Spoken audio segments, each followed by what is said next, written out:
ચલો આપણે બનાવીશું આજે સાદી ખીચડી। તો મેં ખીચડીને ધોઈ લીધી છે। તેમાં હવે આપણે નાખીએ પાણી। આપણે 2 જણના પૂરતી બનાવવાની છે એટલે આટલું જ પાણી। હવે આપણે ખીચડીની અંદર નાખીશું મીઠું અને હળદર।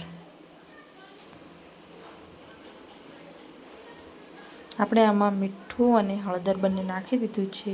હવે આમાં આપણે થોડું તેલ એડ કરીશું અથવા ઘી પણ એડ કરી શકો છો તમે। આપણે થોડું 1 ટીપી તેલ પણ નાખીશું। હવે ઢક્કણ ઢાંકીને આપણે મૂકી દઈશું ચડવા માટે।